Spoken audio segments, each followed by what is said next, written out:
I was never the biggest Lil Wayne fan, but when the verse started off like this, and he came in and he was just like, throw dirt on me and grow a wildflower, but as fuck the world, get a child out of. I was like, I was good. I was pretty pumped.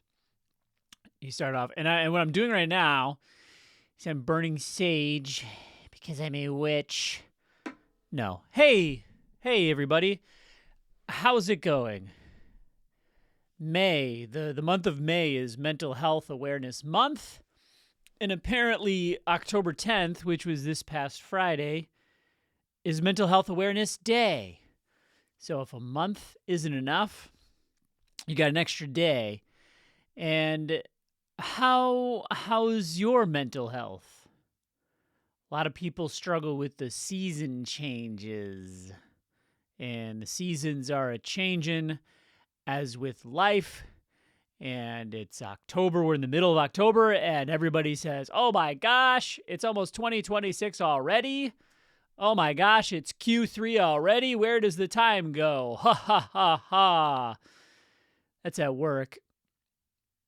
Speaking of work, this happened to me. My boss's name is Jerry. He's a fantastic guy. I owe my entire career to him, at least this phase. And he was not at a meeting one time, and me and some of the other guys, we were hanging out. And somebody brought up Jerry Springer. And so, of course, I made the joke, the very low-hanging joke where I was like, yeah, when he enters a meeting, we should do the Jerry, Jerry, Jerry. And everybody got a kick out of that. So much so that another guy started saying it, and now he gets the credit for the joke. So that's just what we do, as brilliant comedic minds like myself, we just give the world jokes to pass off as their own. And of course, I'm kidding. This is going to be the last solo pod for a while, for the foreseeable future. You know why? Because last week I got together with my good old pal, Matt, and we did a bunch of old school stuff that we used to do, ranking things. And we started this new thing of like overrated, underrated, where we would prep some things ahead of time and surprise the other person. Overrated or underrated? Pockets. And we had just well, I can't speak for Matt. I think he had fun. I had so much fun that I'm like, you know what? We used to call ourselves Six Wins, so we're bringing it back, baby. Me and Matt, and I don't know if he's going to be available as often as I am, so maybe I bring on some guests, or maybe me and Emily start doing these things. But man, I just had so much fun, and I'm like, yeah, every week I've been having to like, here's the truth, speaking about mental health, I do much worse when I'm on social media. And that it actually does have an impact on my mental health. Like I can feel it. Like I feel it.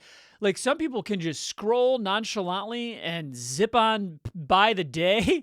I've never closed an Instagram or a YouTube Shorts or a TikTok and been like, I'm good to go. No, maybe it's a dopamine thing, but I get it just floods my brain with dopamine. So everything after just feels so dull. And I have this thing, and I've coined it over or under. Like when I'm over, like I feel like talking to you. I feel like engaging. I feel like asking questions about your day. I am genuinely curious about things when I'm over. But when I'm under, I had this, I was like, I only speak when spoken to, and I just kind of fake it, and my smile and my laugh are not genuine, and so and I do think it has a big thing to do with dopamine. I'm no scientist. I'm no RFK Jr., but of course I'm joking. And that's another thing.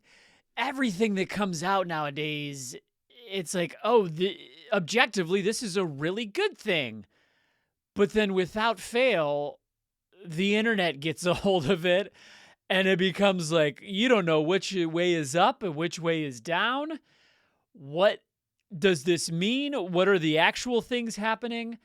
So I am on this brink, and I recognize this feeling in myself where I'm gonna shut it all down again because so my kid he's been diagnosed with autism, and we're in this super lucky group to where we never had to deal with the same struggles as a parent of a child with like profound autism, where they're perhaps nonverbal, or to where perhaps their self-harm is detrimental, like scary, like actual injury. And I've heard cases of the head banging getting so bad that it leads to brain hemorrhages and death.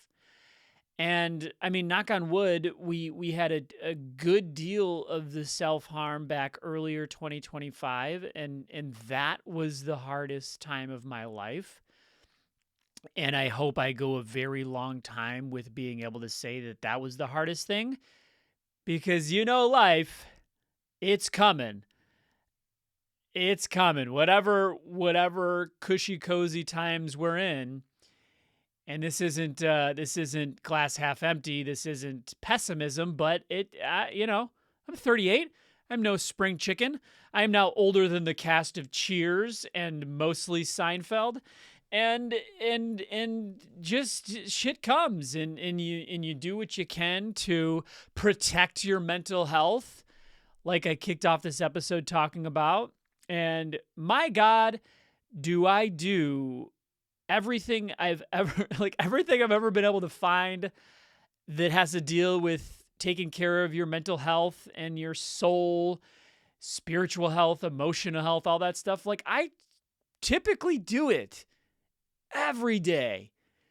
So, and I guess I'll rattle off the things that I do in the morning. And this isn't to be like, I'm so disciplined, here's what my flexing looks like. It's just to say, like, I struggle with this shit pretty much daily. I have days where I don't really think about it, but we'll say every third day, it's like I wake up and I'm like, this again? Another one? Another one? And so I wake up usually between the hours of like 4:30 and 5:30 a.m. It's fair. Sometimes I'm up at 2 just for no reason. Sometimes I sleep in past 6, which those whatever. And so I go and I have this amazing greens powder that I got off Amazon, full of tons of vitamins, like essential nutrients, all this stuff. I chug that and I add some creatine to it, because creatine has been shown to have very strong effects on cognitive function. I don't know if it's technically a nootropic, but it's got cognitive function benefits, particularly when it comes to aging, sleep deprivation, and believe it or not, what do you call it? Jet lag. So if you're ever sleep deprived or jet lagged or need a little bit of oomph in your cognitive function, pour yourself about 10 grams of creatine. Most serving sizes will say 5 grams of creatine, but 10 has been shown, 10 plus. So I do that. And then I have another supplement, fish oil, Nordic Naturals. I also got that off Amazon. I do that.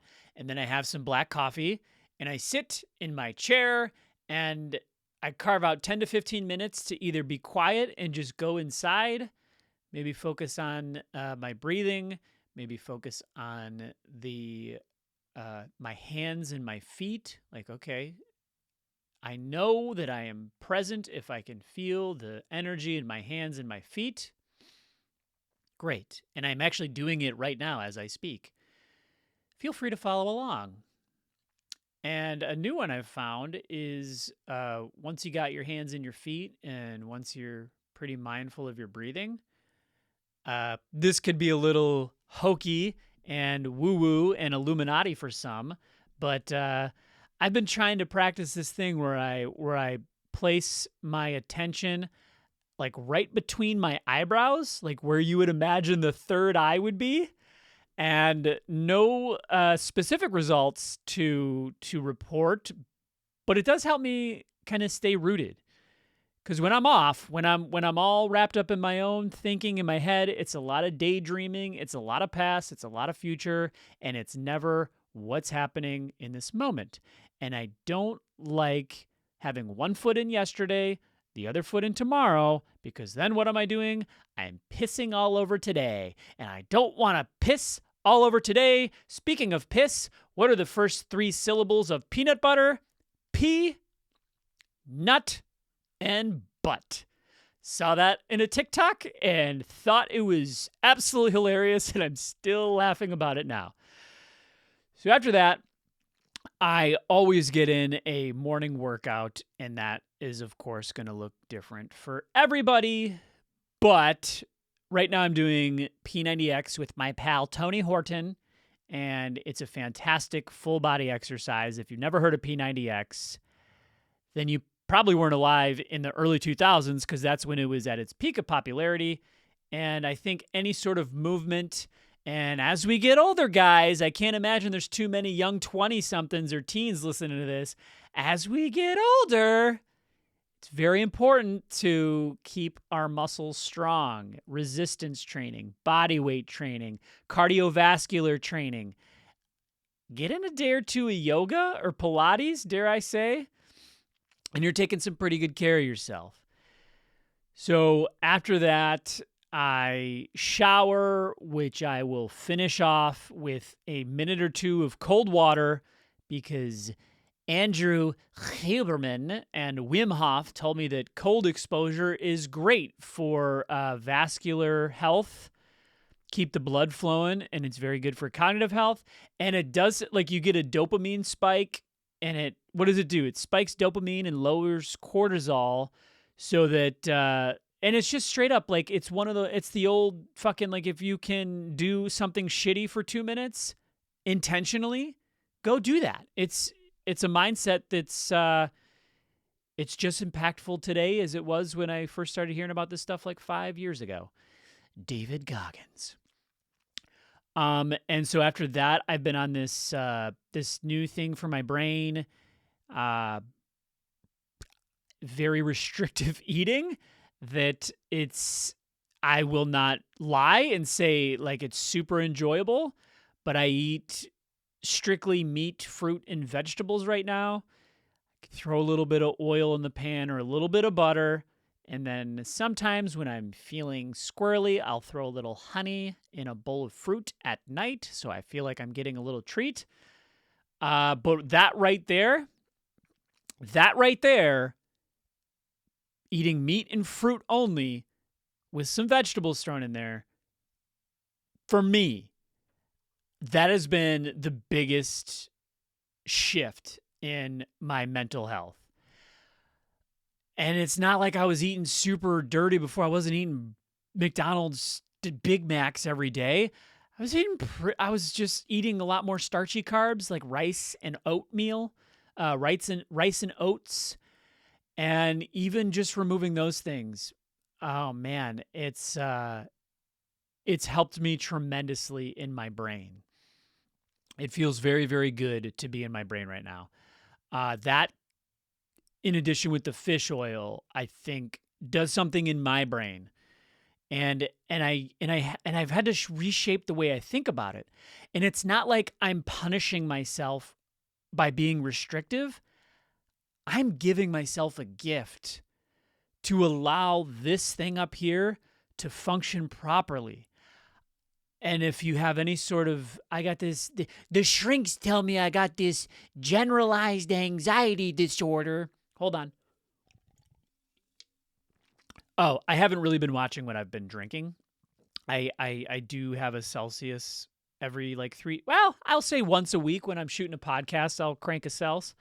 But I do have like a Coke Zero every 2 or 3 days. And I know, but, fuck. I need something. I need a little bit of that cola. Ooh, is my voice super deep there? I need a little bit of that. Hold on. I need a little bit of that cola. That sounds really good. I'm going to have to listen to that back. Cola. Grab yourself a cola. I can't even do it. Fuck.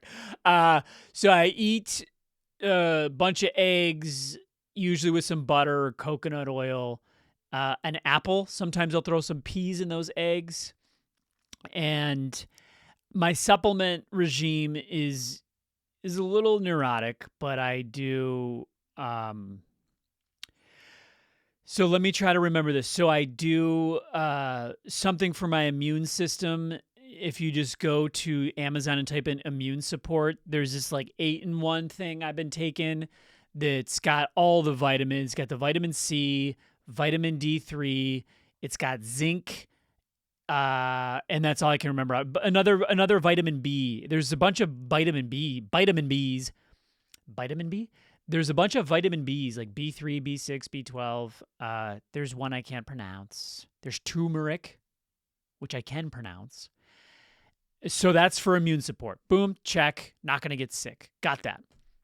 And I know that because my wife was just super ill with strep throat and a nasty, nasty bug. And I'm in the same room with her for hours a day. And I didn't have so much as a sniffle. So you want to talk about mental health? You should have seen my wife after 7 days of being sick. Like, she's usually very like decisive and bubbly and joyful. And my God, as I'm saying these things, like, am I on my man period? God, I think about my wife for 5 seconds and I bawl like a baby because I just love her so much. Man, and you're going to be seeing more of her on this podcast because we're going to be doing fun shits, blind rankings, and ranking roulette, and overrated, underrated, and just a lot of silly stuff that was what I got into YouTube in the first place. And I take ashwagandha plus some tonkat ali, turcosterone, which is for my testosterone levels. Guys, I'm talking to you guys. Go get your blood work done. Go to the doctor, get your blood work done. See where your T levels are at. If you're closing in on 40, them motherfuckers be dropping. Them testosterones, they be like, peace out, peace out. I'm jumping off the back of the plane with the salute, like that meme. Later, your T's dropping, and you're becoming a little bitch. So I got my levels done, I think a year and a half ago. And there is this range. So think, I don't remember the exact numbers, but think of like from 100 to 800. And that is considered, quote, normal range. And I was at like a 105. So out of like a 700 range, I was like 5 points away from being low. So I will tell you right now, once I drop below that range, I am going to TRT for the rest of my life. Because I wanna, and I'm gonna. Don't let him wanna. No, not gonna. So I do some stuff for my T. I also take L-theanine, which has been shown to lower cortisol levels, stress levels.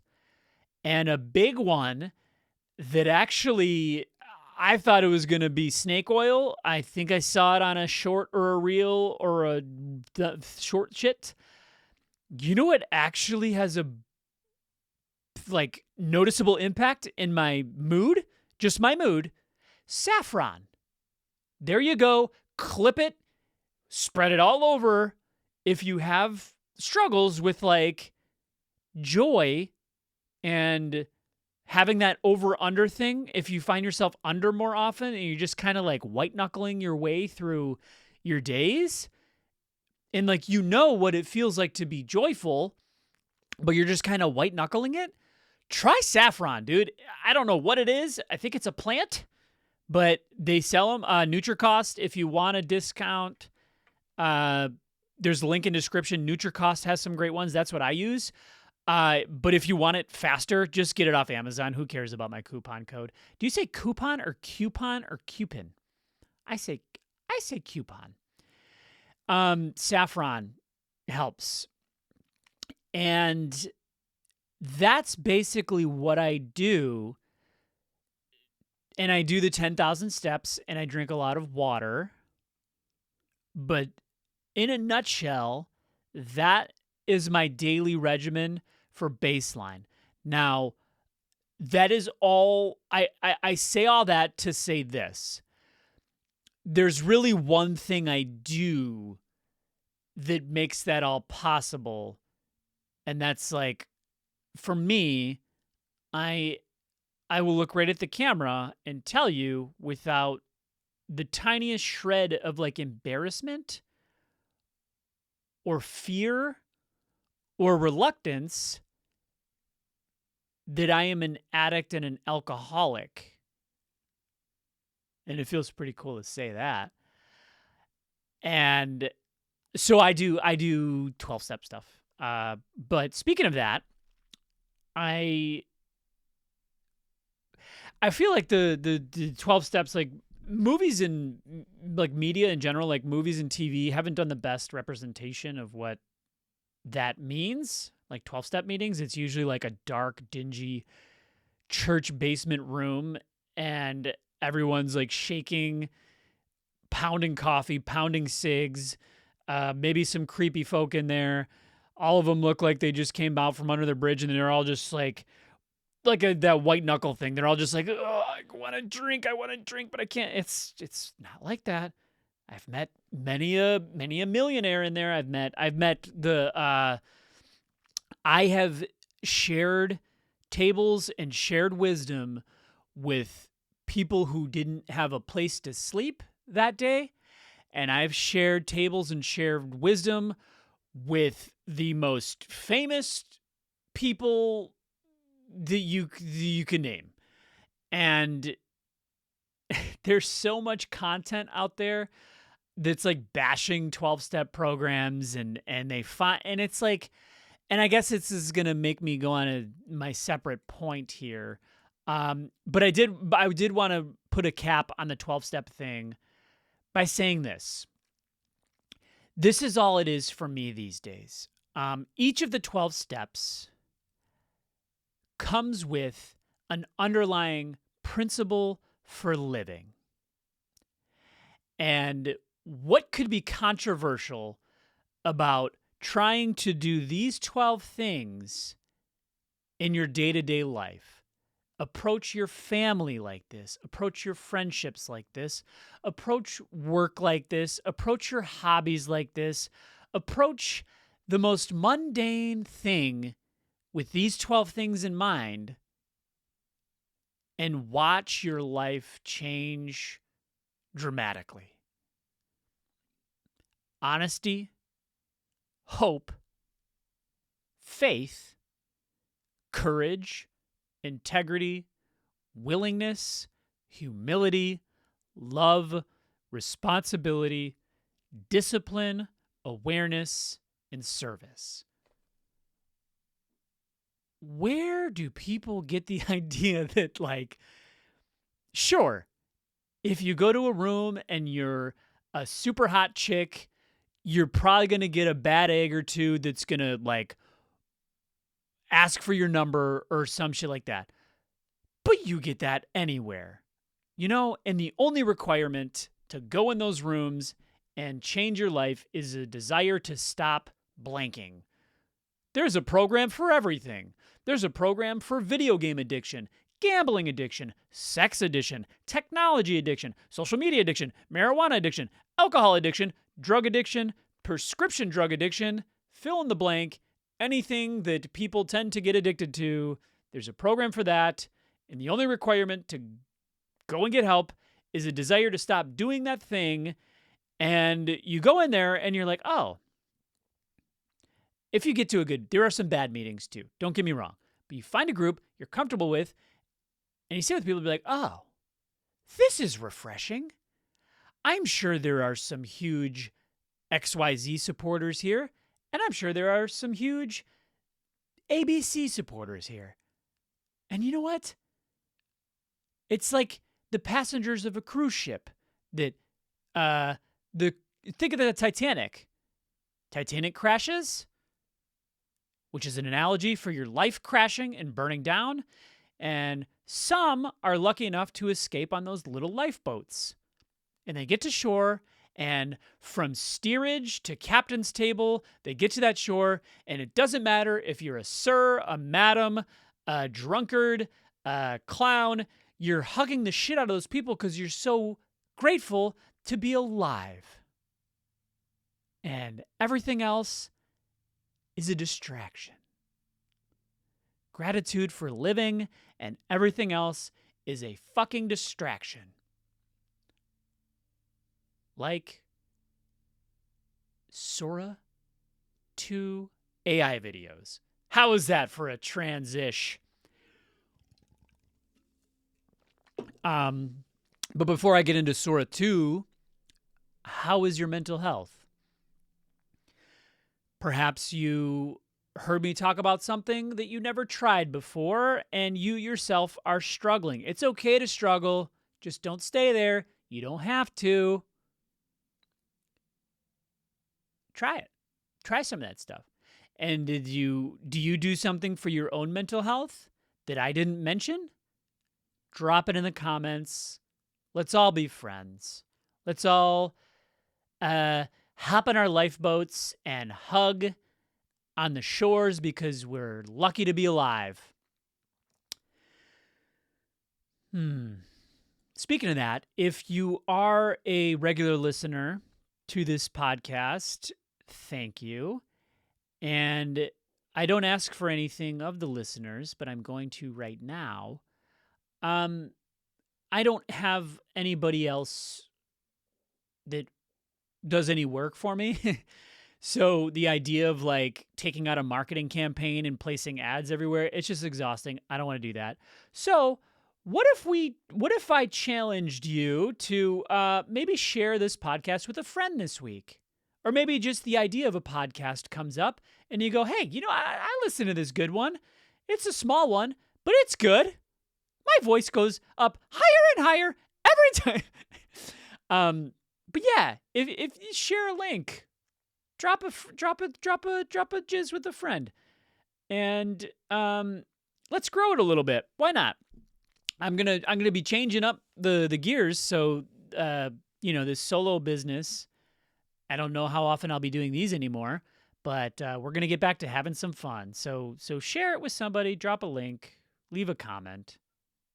And yeah, the Sora 2 videos. So I know I'm about a week late. Things travel so fast on the internet. But if you haven't heard of Sora, you've surely seen Sora videos if you've been on the internet. And they're like the super hyper realistic AI videos that just any Tom, Dick, and Anal can make. And you type in a prompt just like any open AI, and it makes videos for you. And the first ones I saw, they were all like wrestling based, like Stephen Hawking in a cage match against Helen Keller, or, Martin Luther King Jr. joining the NWO, Mr. Rogers turning heel, which they're all fun. But I think if you are in my age bracket, I felt wrestling, Roman Reigns. Cola. I don't have it anymore. Cola. Maybe I need to start smoking cigarettes again. My voice goes down like 2 octaves when I smoke cigs. Cola. If you are in my age bracket, maybe we should feel obligated to let our parents know, or if you're lucky enough to have grandparents around, let them know. I did that, and I'm going to share the results. I texted my dad, who is perhaps the funniest person I have ever met. And I go, hey, just so you know, there's going to be a lot of fake videos you come across. So, it used to be don't believe everything you see online. Well, it seems like we're entering a phase where it's like, no, really, don't believe anything you see online. And I texted him that, and he was like, he just sent an emoji like, all right, whatever. So now all he sends me is AI videos of, wrestling stuff. He's like, I wish I had it like here in front of me, which I guess I do. What was the one he sent? Okay, I'm not going to repeat that one, but the one before was, Helen Keller and like a Hell in a Cell match in wrestling. And yeah, they're silly, but if you're, in your 80s, like my grandma, I felt obligated to tell her because, the old, like, you could come across a video of anything. Oh my God, Vladimir Putin just made a video. The nukes are coming, barrel down. I feel like that could really do people. And so I texted her that, and I should have held off. I think I just caught her at a bad time. So I think I worked her up more than I intended to. I was just doing it for like an awareness, like, hey, mental health awareness day. I should have held out on that one. So maybe don't, that's what we do here on this podcast. We contradict ourselves. And so don't tell anybody about it. Just let them get duped, whatever. But with the AI stuff, so I don't want to be all doom and gloom about AI, but I do think, so I have two thoughts on this. Here's my optimistic take. This was maybe phase one. Phase one of the internet in general becoming just this giant wasteland, just slop content. And people just being like, yeah, like this used to be entertaining. But I think we might see this like mass unplug. And I really do think that. I really think we're going to, social media is going to kind of be like the new cigarettes. I don't know how much time it's going to take. But I just know my own mental health. I guess that's our theme today, mental health. I never get done scrolling and feel better. I never smoked a cigarette and afterwards been like, damn, that was good. Well, I take that back. Maybe that's a good thing. Maybe I've smoked some cigarettes and been like, that really took the edge off. But I never scrolled social media and been like, that was awesome. I enjoyed that. Maybe you catch your meme or two, but what I'm trying to say is I'm optimistic, cautiously optimistic, that we're going to get this unplug because all this AI and all this algorithmy wedge that's being driven into society and all this polarization and this vortex and these magnets dragging us. Are we sick and tired yet of being sick and tired? Are we sick and tired yet of any global event happening and just immediately that driving a bigger and bigger wedge? Are we? I know I am. I think my wake-up call was the Charlie Kirk thing, and just my first thought was just like, man, maybe this is gonna bring people closer together. Maybe we're gonna be like, yeah, argue all you want, but don't kill people, But I just saw whatever you thought before, plus Charlie Kirk, just kind of made everybody more of what they were before. And I wish that wasn't the case, but that was my first big wake-up call, I guess. And then, this thing that should be a good thing, right? The Palestine and Israel looking like they may have maybe all the slaves have been freed, and maybe our boss, I don't want to call him our boss, whatever non-offensive thing I can call the president, Donald Trump. I've seen videos of people in Palestine and Israel praising him for being so persistent and persuasive on this deal. I've seen boatloads of people who hate him being like, no, this is just a distraction from the Epstein files.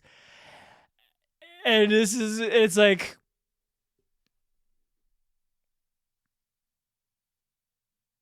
do more distractions from the Epstein files if it's going to save lives. Sure. And maybe that's the only thing we all agree on nowadays is maybe just don't have sex with children. Is that a controversial take nowadays? I don't know. Just don't. Don't leave the kids alone.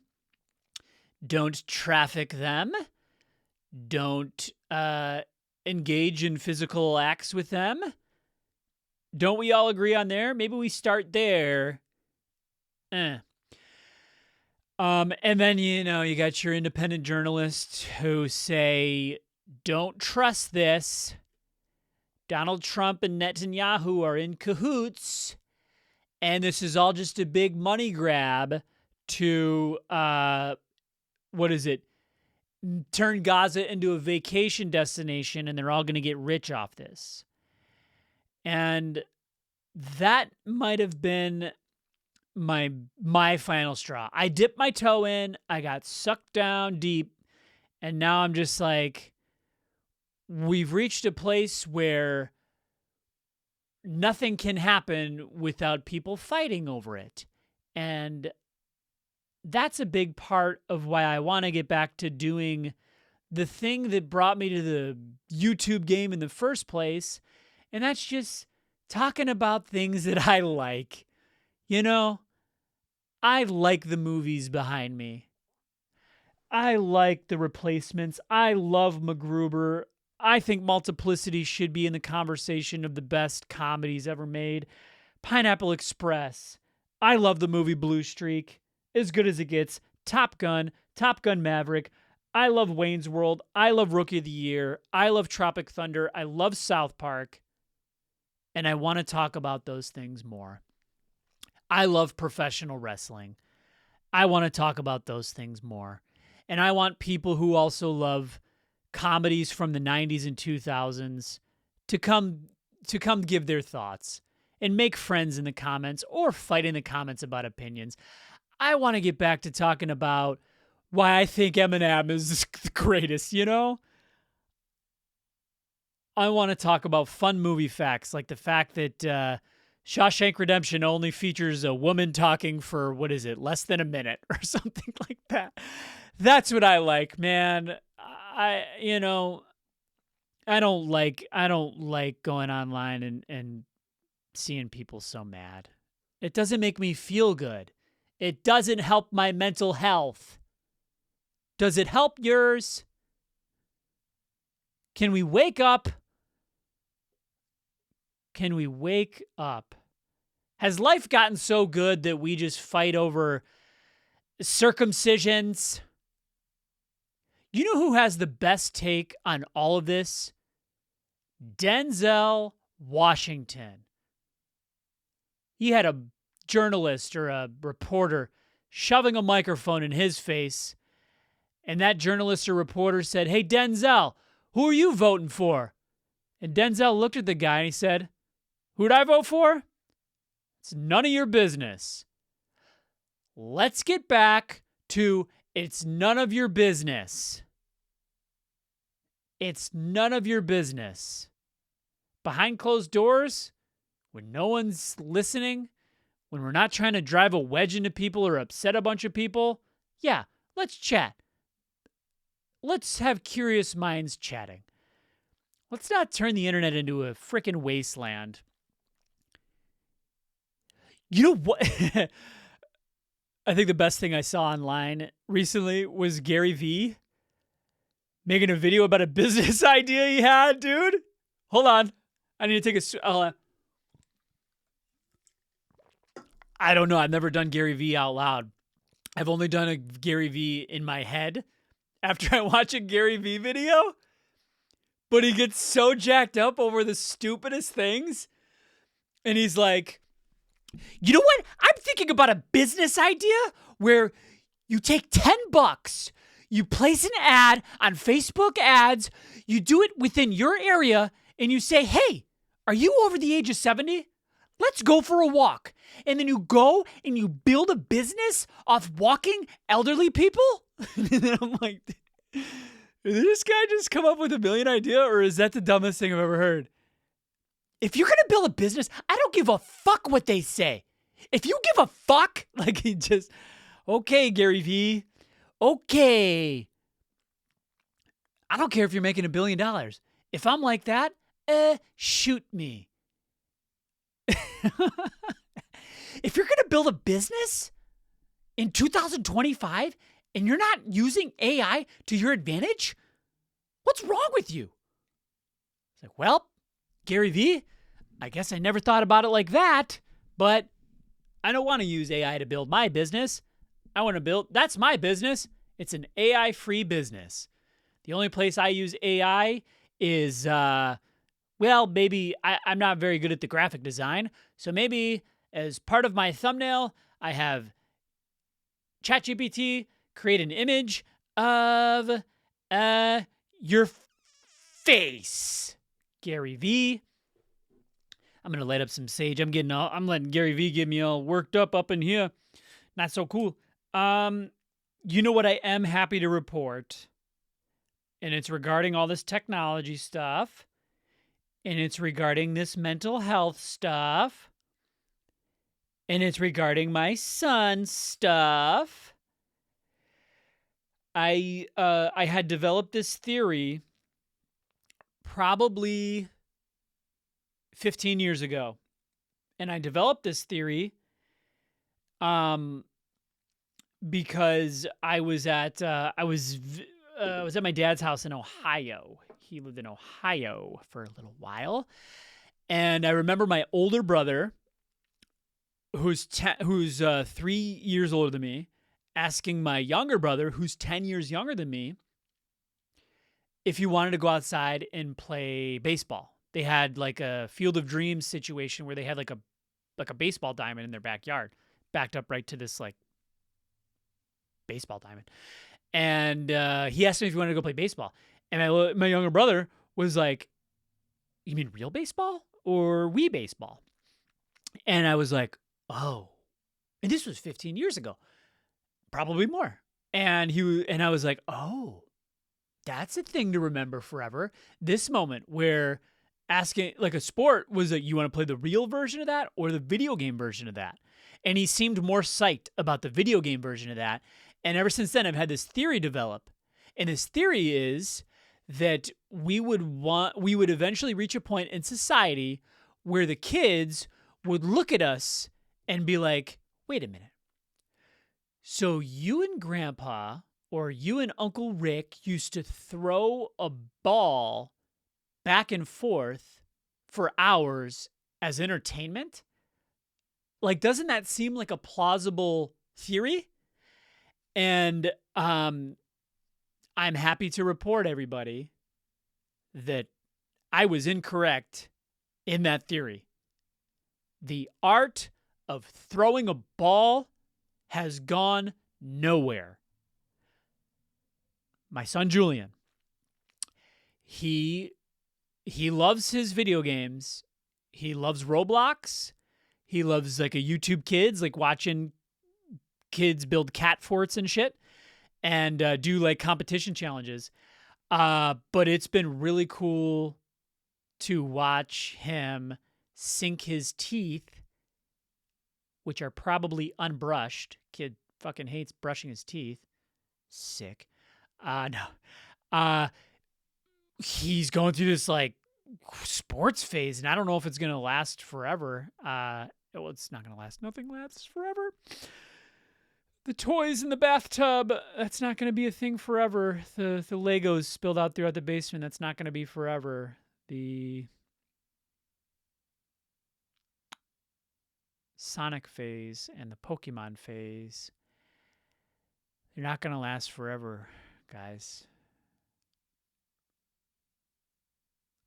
I watched an AI video recently of this. So I think that I know nostalgia hits us all. Nostalgia doesn't like brush up against me and like tickle my ear. Nostalgia like embeds its way into my fucking soul. And it like, oh my God, I saw this video recently and it's like a retro visualization where a kid rides up to the camera on his bike and he's like, "Hey, you made it back. You still riding bikes to get around?" And it like cuts from that to like just kids with like bowls of popcorn, like playing video games. Like, you still playing NBA Live 2000 on repeat? You still playing Mario Kart? I'm like, oh my God. Those times are temporary and they will never be here again. Ha! He laughs as he chokes back tears. The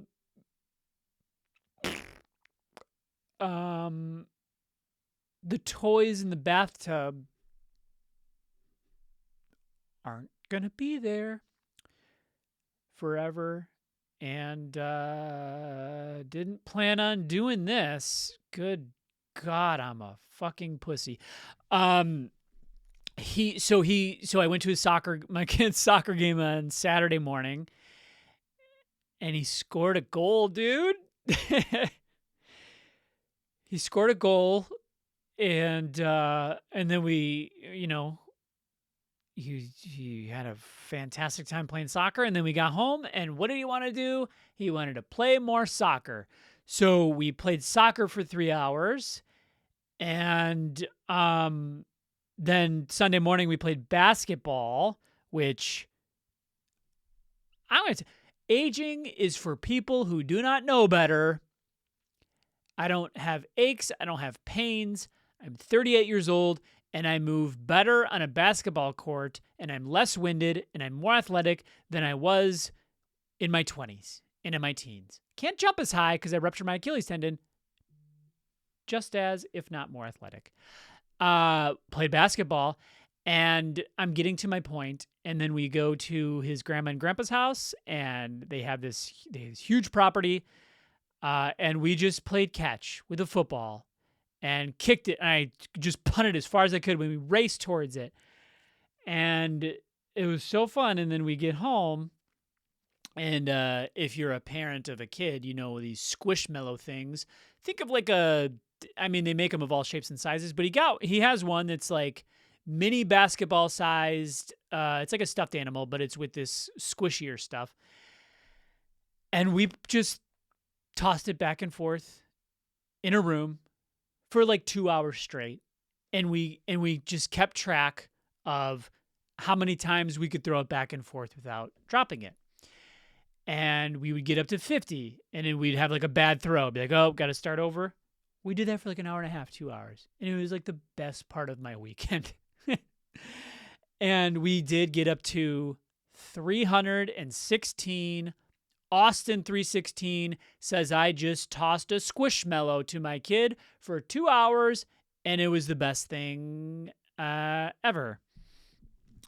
And then his mom came and picked him up, and now I miss him. It's so funny. The life of the dad schedule. It's just so interesting because times with him are stressful. They're more stressful. There's don't climb on that. There's get down. There's finish your lunch. There's sit at the table. There's this. There's that. They're so much more stressful. But then when I'm not with him, stress goes down, grief goes up. So it's like, do I want to have stress or do I want to have a hole in my heart? Pick one. I'm not going to, trying to curse less. But then the clinker is that he's been doing better. So I try to make peace with the fact that the kid does better when he's with me less. Because mom, there's nothing like mom. And if a frickin' angel could come down and write down on a piece of paper the number of hours I had to spend with my kid to make him the best, put him in the best place possible, I'll do that number of hours. If it's 20 a week, I'll do that. If it's 5 a week, I'll do that. If it's Wednesday overnights and every other weekend, like the courts say, and that's kind of like the regular dad schedule, I will do that. Here's a funny thought. In AA, people who are sober say, yeah, my disease is out doing push-ups in the parking lot. Meaning, just because you're sober, it's like the longer you go without drinking, the more your alcoholism is getting buff and cunning and baffling and powerful. So that when you do go to pick up, you're going to end up in the same place as you stopped, if not more so. Well, I thought about this. Do you think closeted homosexuals work the same way? Is there gay doing push-ups in the parking lot? I think so. And you know what? I have proof. I know a friend who has a client who has to be closeted around their family, religious reasons. And the claim is that the gay is so far beyond, baseline gay that the gay is building up. So imagine you got to go closeted for 30 years, how big and powerful your gay would be. And oh boy. And the proof I have is just, and the closeted gay, he says to this person I know who is she is their client, the closeted gay showed a song to this person I know called Deep Throat by Cupcake. And it's all about sucking dick. And I know a lot of gays who are not closeted who do not go around recommending Deep Throat by Cupcake. But whatever helps you in your mental health. I was at work. This is just, so I've said everything I needed to say. Now I just, I'm going to kind of go in a regurgitating rant about things that happened in my last week or so. I was at work and a guy who's a pretty cool guy was looking for ketchup for his lunch. And I don't know how to have a conversation. So he was like looking for ketchup. And he's like, yeah, I would go into the break room, but that ketchup's old. So then I said to him, ketchup packet.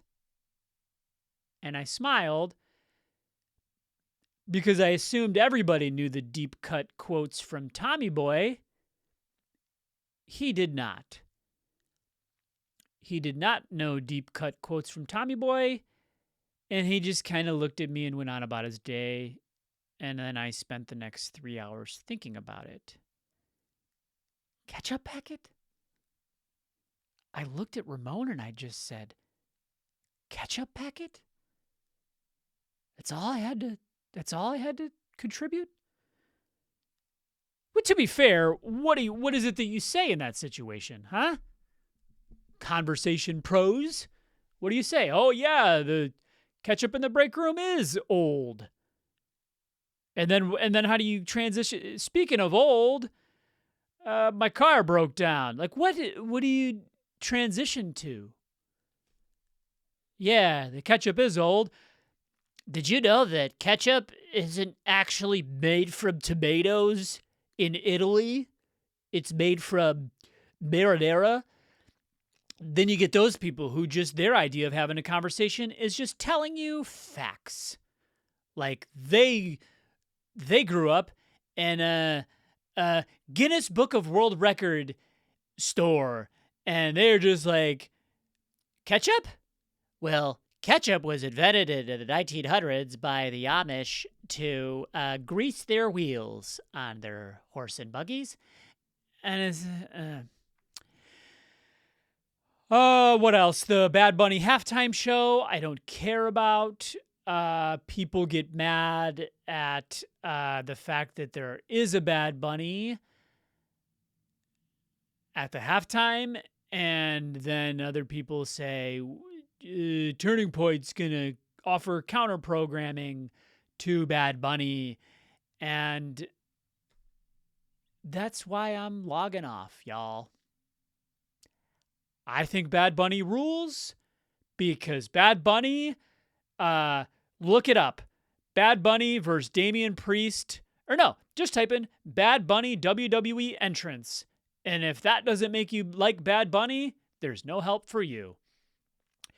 And there's no help for you.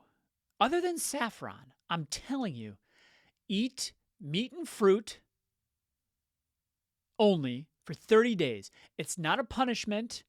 It's not to make your life shitty.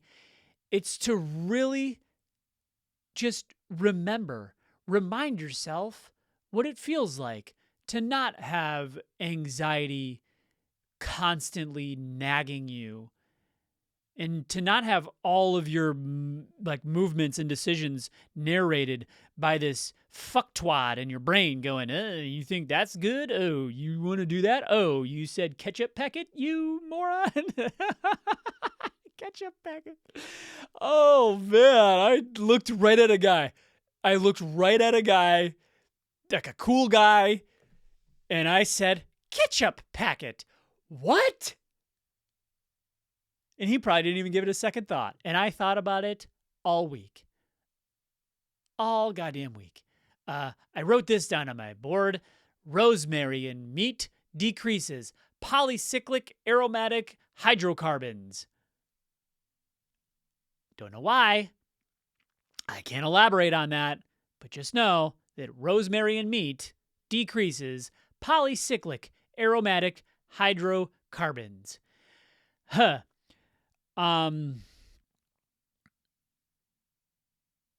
Logging off.